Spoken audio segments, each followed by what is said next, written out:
Hi folks, welcome back to the Amazing Education channel. Oh, it's amazing. It's not an amazing video, but the information is useful. So it's all about what you hear and what you need to know, not what you expect to hear. And it's definitely not about beautiful video. We've got some nice views, but I'm just using my phone. So it's about the education. It's not financial advice because I'm not a financial advisor. Legally required to say this is for educational or entertainment purposes only. And thank you for listening. Thumbs up, like, and subscribe if the information helps you. So think about this situation. You've got a rental house. So if you want to be financially successful, well off, not have to worry about money as much as you may do right now, wealthy people tend to have properties. And especially the wealthier they get, chances are they have 3, 4, 5 properties. Average person that has $10 million in net worth, I believe, has about 5 properties. And also wealthy people tend to have a boat, and they do things like golfing. And you know, it's a sort of an older thing. Well, who's wealthy in the United States? So usually it's older people. They've got the Social Security system working for them. They have the government working on their side to take money from the sort of less educated general workers who have regular paycheck. In many cases, like sort of the what's not considered the upper middle class or the wealthy class, those with generally lower education end up paying into the system a much larger proportion of their income in Social Security, for example. And it is not a saving system, as Milton Friedman says. It's not a way for investing for your Social Security.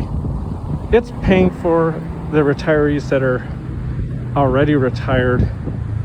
So it's not a contribution that you're making for your retirement. No.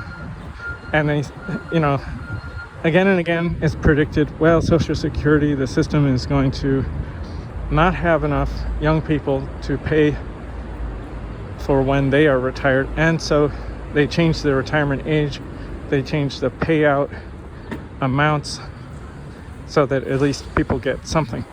But it's a system that generally benefits people that had higher incomes, and they actually have shorter working lives.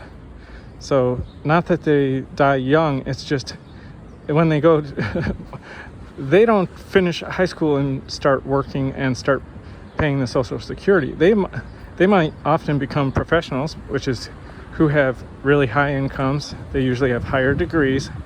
Believe it or not, the better your grades, the more likely you will have high pay. That's why doctors and lawyers and people with finance degrees usually have higher pay. They have more schooling, and it's a rare, they can do work that is rare and very valuable, so they have more money. They might start working and earning a paycheck sometime even in their late 20s, so 10 years after, so maybe age 26 or later, they may enter the workforce, whereas less educated and generally lower paid in their lifetime, sort of the lower working class, blue collar type people, they might start work, as I said, age 15, even 15, 16 years old. And so the wealthy have this benefit of having high incomes and then usually owning property, and a lot of it, yes, it could be inherited. Think about our former president Trump. Donald Trump was given I believe, $150 million to start his business from his father. And, it's a common thing that wealthy people make sure their children have a good education and get off to a good financial start, and own property as well, because everybody needs a place to live. Even the homeless would want a place to live and would pay for it if they had the money. Probably almost all of them, if they had plenty of money, they would have a home and pay rent or own a property. And so it's just a very common thing for rent to pay the wealthy. And so it's a positive thing if you want to be financially well off and not end up on the street, bankrupt and sad and unable to afford, for example, good health care and fixing your health problems, your teeth, or having good housing and safe neighborhood and a good place to live. So you got to keep that in mind. So it's not a bad idea to own a rental property, even to have rooms rented or create a garage apartment where you already live. Even if you have a family and you think you don't want to live with somebody and you wouldn't feel comfortable, but you can get a older woman, maybe like a retired nurse or somebody who's not doing financially incredibly well, but they could be a wonderful person to live in a garage apartment, or somebody in a bungalow that you've constructed in your backyard, or paid somebody to construct, or a downstairs or upstairs apartment that is created from a larger house. And so you separate a large house into different living areas, and there you go, you have multifamily housing. Of course, you have to follow regulations. You can't break the regulations, but unless you live in a wealthy or moderately wealthy area, most neighborhoods would allow multifamily housing. And you could also have what's called a mother-in-law apartment, and you could have somebody in your family help you out financially because they would like a place to live, and they could contribute to a mortgage. And so they might have Social Security income or other retirement income, and then that allows you to save enough money to buy other rental property. Now, you should only do this if you have the financial savvy, the free time, and the skills, people skills and money skills to do it properly.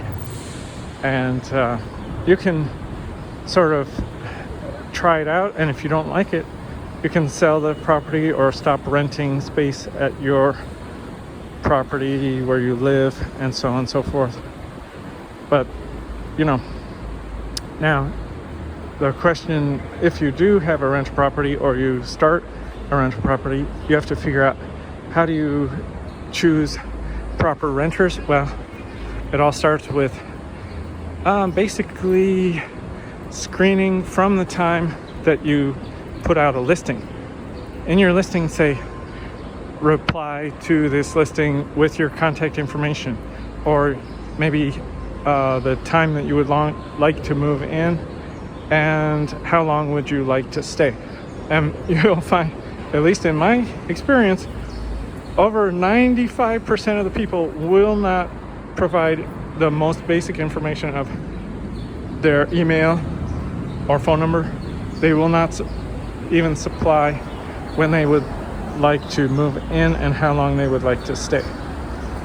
They might provide one piece of information, and that would be a better candidate.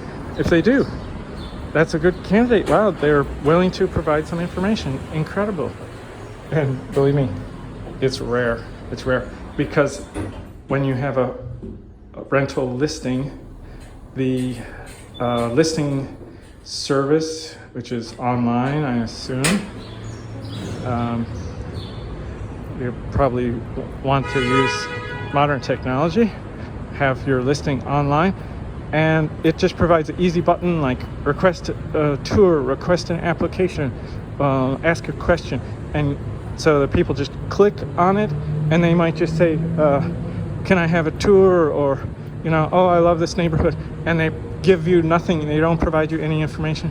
So that's your first sort of red flag. And you can because in your listing, as I said, in your description of your property, say, if you want a tour of the house, provide your information, such as contact information, email, phone number, or you can say, when would you like to move in and how long would you like to stay? Or you can say, please state your profession and your employer, something like this. And as I said, almost nobody will supply the information because they haven't read the description, which means you might not want to rent to these people. And then just choose the ones that do provide the information, and there you go. Have a wonderful day. Thank you.